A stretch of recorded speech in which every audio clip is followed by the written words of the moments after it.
Sorry friends, live बीच में cancel हो गया, which probably I don't even know if the video is lost, but हाँ जी sir, हम बात कर रहे थे आपके ऑर्गेनाइजेशन के बारे में कि तेलंगाना में सेकंड हाईएस्ट फार्मर सुसाइड है and you are trying to help rehabilitate the families.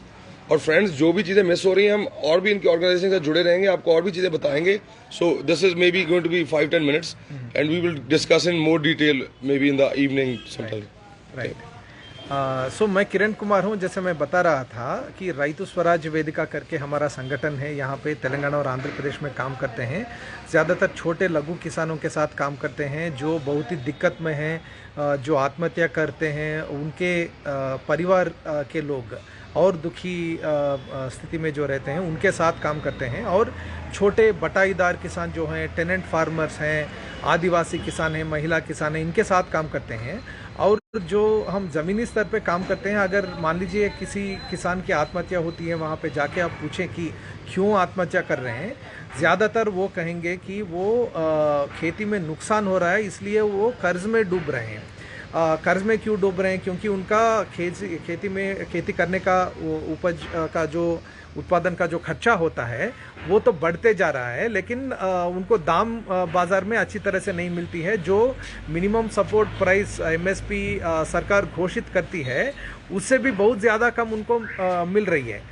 हालांकि वो मिनिमम होना चाहिए, उसके ऊपर ही मिलना चाहिए, लेकिन क्योंकि सरकार उसका कोई आयोजन नहीं कर रही है तो इसीलिए वो उससे भी कम में बेचने के लिए मजबूर हो रहे हैं। तो उनका हर एक सीज़न में उनका नुकसान हो रहा है। तो इसीलिए वो कर्ज में डूब रहे हैं। और ये छोटे किसान जो होते हैं, टेनेंट फार्मर्स होते हैं, उनको बैंक में कर्ज भी नहीं मिल रहा है, लोन भी नहीं मिल रहा है, तो वो बाहर जाके बहुत ही ज़्यादा ब्याज पे उनको लोन लेना पड़ता है, इसलिए उनका कर्ज और भी ज़्यादा बढ़ रहा है।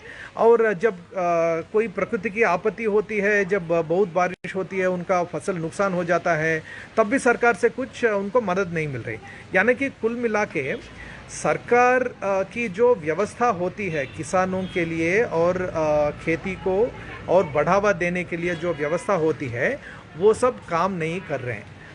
इसी बात को लेके किसान परेशान हैं और इसी बात को लेके वो आत्महत्या भी कर रहे हैं या वो रोड पे भी उतर रहे हैं। तो सरकार को ये मानना पड़ेगा, तो जो ये किसान का शोषण है वो पूरे देश में चल रहा है और पूरे देश में किसान सड़क पे उतरे हुए हैं। और जो ये आंदोलन चल रहा है पिछले 2 महीने से दिल्ली में चल रहा है, दिल्ली के बाहर जो आंदोलन चल रहा है उसी समय हर एक राज्य में भी चल रहा है। जैसे नवंबर 26 को दिल्ली में वहाँ पे हुआ, यहाँ तेलंगाना में भी हर एक ज़िले में हुआ। पिछले हफ्ते जो फरवरी 6 तारीख को जो चक्का जाम का कॉल दिया गया, तेलंगाना में लगभग 50 जगह पे ये चक्का जाम हुआ। और किसान परेड जो दिल्ली में चला वो हैदराबाद में भी चला और 15 जगह पे जो जिला हेडक्वार्टर्स होते हैं वहाँ पे चला। क्यों इतने बड़े पैमाने पे लोग किसान परिवार पूरे सड़क पे उतर रहे हैं? क्योंकि ये चाहते हैं कि जो फसल वो उगाएं उसका अच्छा मार्केट मिले। ये वो मानते हैं कि ये अच्छा दाम देने वाला काम जो है वो अंबानी नहीं करेगा, वो अदानी नहीं करेगा, वो वॉलमार्ट और अमेज़न नहीं करेंगे। उसके लिए अच्छी व्यवस्था जब सरकार बनाती है और वो कंपनियों के ऊपर एक रेगुलेशन बनाती है, तभी वो किसानों के लिए काम करेंगे। आप उनको रेगुलेशन ना किए हुए, उन पर पूरा नियंत्रण ना लगाए हुए आप पूरा छूट कंपनीज को अगर दे देंगे तो किसानों का और नुकसान होता है। क्योंकि यहाँ पे भी कॉन्ट्रैक्ट फार्मिंग का चलता है तेलंगाना में, लेकिन जो कॉन्ट्रैक्ट फार्मिंग करते हैं वो कंपनी वो बिल्कुल ही किसानों को एक्सप्लॉइट करते हैं। और उसमें क्या होता है कि अगर फसल सही तरह से नहीं आता है तो वो कंपनी पूरे तरह से सीन से निकल जाते हैं। यानी कि नुकसान हो तो वो किसानों का, फ़ायदा हो तो वो कंपनी का, ऐसा वो कॉन्ट्रैक्ट चलाते हैं। इसमें अगर सरकार किसानों के पक्ष नहीं खड़ा होता तो क्या होता है कि कंपनी तो होता है, उनके पास पैसा होता है, उनके पास इन्वेस्टमेंट करने के लिए होता है और उनके पास लॉयर को रखने के लिए भी पैसा होता है, तो कोर्ट में जाने का भी हैसियत किसानों के पास नहीं रहता है। तो इसीलिए कानून को ऐसे बनाना है कि वो किसान के पक्ष में हो। अभी जो 3 कानून सरकार ने लाया है वो पूरे कंपनियों के पक्ष में है। वो कहते हैं कि हम पूरा जो नियंत्रण होना चाहिए कंपनियों के ऊपर या ट्रेडर के ऊपर, उन सबको वो निकाल रहा है और कह रहे हैं कि किसान और कंपनी आप अपने अपने बीच में देखो, आपका जितना फ़ायदा होगा वो आप कमाओ, लेकिन उसमें फ़ायदा किसका होगा? कंपनियों का होगा, किसानों का नुकसान होगा, वही हम भुगत रहे हैं। तो तेलंगाना के किसान भी ये कह रहे हैं कि सरकार को छोटे किसानों के तरफ खड़े होना चाहिए, कानून को किसान के पक्ष में रहना चाहिए, ताकि कंपनियां उनके एक्सप्लॉइट ना कर सकें। तो ऐसे कानून हम मांग रहे हैं और ये भी मांग रहे हैं कि जब भी सरकार एमएसपी को घोषित करता है, जैसे कि हम देखें ये तेलंगाना में मक्का यानी कि मेज़ या कॉर्न जो कहते हैं, वो सबसे महत्वपूर्ण 3 फसलों में एक फसल है। तो मक्का का मिनिमम सपोर्ट प्राइस सरकार ने घोषित किया है कि वो 15 रुपीज़ 1815 यानी कि 1815 रुपये ये मक्के का मिनिमम सपोर्ट प्राइस होता है। लेकिन इस सीज़न में तेलंगाना के किसानों को कितना मिला? सिर्फ 1350 रुपीज़ से ज़्यादा नहीं मिला किसी भी किसान को। कुछ लोग 1300 में बेचे, कुछ लोग 1350 में बेचे, कुछ लोग 1300 से नीचे बेचे। यानी कि जो सरकार घोषित करती है एमएसपी, उससे 500 नीचे बिक रही है किसानों की फसल। तो इसके जिम्मेदारी कौन लें? इसके जिम्मेदारी पूरे केंद्र सरकार को लेना पड़ेगा और राज्य सरकार को भी लेना पड़ेगा। लेकिन ये व्यवस्था से, ये जिम्मेदारी से पीछे हट रही है सरकार। यही मोदी सरकार का खेल है, क्योंकि आज के जो पिछले हफ्ते जो बजट इन्होंने लाया है, उसमें भी एमएसपी के लिए कुछ भी नहीं किया। एमएसपी के लिए जो स्कीम होता है उसको पूरा घटा के सिर्फ 500 करोड़ रुपए उसमें लगाए। लेकिन किसानों का अगर पूरा कितना नुकसान हो रहा है एमएसपी ना मिलने की वजह से, वो अगर देखें तो वो 50,000 करोड़ है। यानी कि 50,000 करोड़ किसानों का नुकसान हो रहा है एमएसपी के ऊपर। लेकिन सरकार उसके ऊपर लगा रही है 1500 करोड़ लगा रही है या 500 करोड़ लगा रही है। दो ही स्कीम है। तो हम यही मांग रहे हैं सरकार से कि एमएसपी आप घोषित करते हो तो उसको आप गारंटी भी करो। यानी कि हर एक किसान को हर एक फसल में एमएसपी गारंटी से मिलना चाहिए। तब क्या होगा कि किसान को कुछ ना कुछ फ़ायदा मिलेगा और वो आत्महत्या करने पे नहीं तुलेंगे। सर, जो आत्महत्या किसान की बात चल रही है, तेलंगाना में नंबर इतना हाई है, तो हमने बात की काफ़ी फैक्टर्स उस पर इन्फ्लुएंस करते हैं। सो अगर आज कोई किसान भाई, मैं समझता हूँ कि बहुत डेट भी बढ़ गया मेंटली, क्योंकि एक मेंटल हेल्थ इशू भी है जिसके बारे में कोई बात नहीं करता, उसकी अवेयरनेस नहीं है। तो पहले तो हम बात करेंगे मेंटल हेल्थ अवेयरनेस पे, और फिर हम बात करेंगे अगर आज कोई किसान आत्महत्या करना चाहे उसके लिए क्या फैसिलिटीज़ अवेलेबल है, वो किस चीज़ को सीख कर सकता है। जैसे हमने बताया शायद एक हेल्पलाइन नंबर है। सो उन दोनों पे हम बात करेंगे, मेंटल हेल्थ अवेयरनेस के एस्पेक्ट्स। बिल्कुल। जब किसान आत्महत्या करते हैं, वो न्यूज़ पे रिपोर्ट हो जाता है, तो संगठन भी वहाँ पे चले जाते हैं। वो किसान आत्महत्या करने वाला जो परिवार है, उस परिवार को हेल्प करने के लिए कोशिश करते हैं। वो हमारे संगठन भी करता है। उसमें भी बहुत मदद की ज़रूरत है। लेकिन और ज़्यादा एफर्ट इसके ऊपर लगना चाहिए कि वो किसान आत्महत्या करने से कैसे रोक सकते हैं। क्योंकि किसान तभी आत्महत्या करता है जब उनका इकोनॉमिक स्टेटस इतना लो हो जाता है, और उस परेशानी के ऊपर जब जो कर्जदार हैं वो बाहर आके खड़े हो जाते हैं, इनको ह्यूमिलिएट करते हैं, इनको इतना नीचा महसूस करते हैं किसान कि उनको लगता है कि आत्महत्या करने से और उनके पास कोई ये अपॉर्चुनिटी या कुछ ऑप्शन नहीं है। जब कोई ऑप्शन उनको नहीं दिखता है, जो पूरे हेल्पलेस अपने आप को महसूस करते हैं, तभी किसान आत्महत्या करते हैं। तो हम ये जो मेंटल हेल्थ वाली एस्पेक्ट है और जो साइकोलॉजिकल डिप्रेशन में किसान जा रहे हैं, इसके ऊपर भी हम काउंसलिंग करने का भी एक प्रोग्राम हम चला रहे हैं कुछ राज्यों में। और इसके साथ साथ हम एक किसान मित्रा कल के एक हेल्पलाइन भी हमने इनिशिएट किया, क्योंकि जब भी किसान बहुत परेशानी में होते हैं, वो किसी भी मुद्दे पे हो सकता है, वो दाम सही नहीं मिल रहा है, यानी कि या कर्ज बहुत बढ़ गया है, या उसकी ज़मीन छीनी गई, या कर्जदार बैठे हैं उनके घर के बाहर, जो भी परेशानी हो, अगर एक हेल्पलाइन उनका अवेलेबल होता है तो वो महसूस करेंगे कि मैं हेल्पलेस नहीं हूँ, कोई तो है जो हमारे बात सुन सके। वो पहली चीज़ है, हम मानते हैं, जो किसानों को आत्महत्या करने से रोक सकता है, क्योंकि वो पूरे हेल्पलेस जो महसूस करते हैं तभी वो आत्महत्या पे चले जाते हैं। तो ये हेल्पलाइन हमारा जो है किसान मित्रा हेल्पलाइन, वो कई सारे डिस्ट्रिक्ट्स में अभी चल रहा है, तेलंगाना और आंध्र प्रदेश में भी। कोई भी किसान अपने फ़ोन उठा के इस हेल्पलाइन के ऊपर एक टोल फ्री नंबर हमने लगाया है, उसके ऊपर वो कॉल कर सकते हैं। और उसके बाद यहाँ पे हम एक कॉल सेंटर जैसा चला रहे हैं, जहाँ पे काउंसलर्स होते हैं, वो किसानों की बात सुनेंगे, उसके परेशानी को समझेंगे और फ़ोन पे भी काउंसलिंग देंगे। और इतना ही नहीं, सिर्फ काउंसलिंग से भी बात नहीं चलेगी, क्योंकि उनके परेशानी जो है वो ज़मीन के ऊपर हो सकती है, वो दाम का हो सकता है, कोई भी हो सकता है, उसको भी हल करने की ज़रूरत है। क्यों? तो हम उसका केस जो है, उसको केस डिटेल्स नोट करके वहाँ पे लोकल जो तालुका लेवल पे ऑफिसर होते हैं, या डिस्ट्रिक्ट लेवल पे ऑफिसर होते हैं, या विलेज लेवल पे ऑफिसर होते हैं, जहाँ पे भी उनके परेशानी का हल हो सकता है, वो ढूंढ के हम उसके परेशानी को सॉल्व करने का कोशिश हमारा किसान मित्रा टीम करते हैं।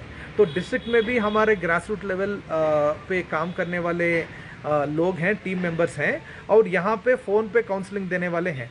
ये दोनों को जुड़ के जो हम काम करते हैं, उससे हम समझते हैं कि बहुत सारे, यानी कि सैकड़ों किसानों को आत्महत्या करने से रोके हैं हम पिछले 3 साल से। ये जो हेल्पलाइन चला रहे हैं, ऐसे हेल्पलाइन की तो बहुत ही ज़रूरत है, क्योंकि किसान बहुत हेल्पलेस महसूस कर रहे हैं। तो दोस्तों, ये कितना अच्छी बात है कि हेल्पलाइन है रिसोर्सेज है मेंटल हेल्थ के लिए। हमें लगता है कि हमें RSV जो इनकी ऑर्गेनाइजेशन है, रैतु स्वराज वेदिका, तो किसानों को अगर आत्मनिर्भर बनाना है और किसानों को अगर सेल्फ सफिशिएंट बनाना है, उनके लिए बहुत ज़रूरी है कि ऐसी ऑर्गेनाइजेशन सामने आए और हम ऐसी काम दूसरी स्टेट्स में भी करें। सर, गवर्नमेंट के बारे में आप बता रहे थे कि कुछ जैसे रैतु भरोसा कुछ था, रैतु बंधु, कुछ ऐसी स्कीम्स आती हैं, उस स्कीम्स के बारे में बताएं सर, कितना वो ग्रास रूट तक पहुंच रही हैं, एक्चुअल प्रॉब्लम में कितना उनका, मतलब 10%, 20%, कुछ ऐसा डेटा है जो बता सकता है कितने फंड्स रिलीज हुए, कितने हेल्प में यूज़ हुए, कुछ उसके ऊपर बात करें सर। अभी तो बहुत सारे राज्य सरकार ऐसे कैश सपोर्ट वाला स्कीम्स भी शुरू किए हैं।